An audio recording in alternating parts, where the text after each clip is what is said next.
நிறைய பேருக்கு என்கிட்ட ஜாதகம் பார்த்த எத்தனையோ பேருக்கு ஒன்றுமே இல்லை, பணம், நாங்கள் கஷ்டத்தில் இருக்கோம் அப்படின்னு அவங்களுக்குலாம் நான் இந்த பதிகத்தை சொல்லியிருக்கேன். சரி, எங்களுக்கு இதெல்லாம் படிக்க தெரியாதே, நீங்கள் ஏதோ வேக வேகமாக சொல்கிறீங்க, அந்த வார்த்தைகள்லாம் வேறு புதுசாக இருக்கே அப்படின்னு நீங்கள் நினைக்கலாம். யூடியூப் எல்லாரும் பார்ப்பீங்க, அதை பார்க்க தெரிஞ்சவங்க தான் இந்த நிகழ்ச்சியும் பார்த்துட்ருக்குறீங்க இல்லையா?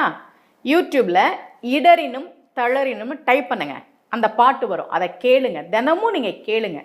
எங்களால் படிக்க முடியலையே அப்படின்னு நீங்கள் சொன்னாலும் பரவாயில்ல, தினமும் கேளுங்க. உங்களுக்கு பணம் வேணும் அப்படின்னா, பணம் சம்பந்தப்பட்ட பிரச்சனைகள் தீரணும்னா இடரினும் தளரினும்ன்ற அந்த பதிகம் தான் அதுக்கு தீர்வு. சரி, இதுக்கு ஏதாவது கோவில் இருக்கா அப்படின்னா கோவில் இருக்கு. இந்த பதிகத்தை ஞான சம்பந்த பெருமான் பாடினார் இல்லையா, அந்த திருவாவடுதுறை கோவிலுக்கு போகணும்.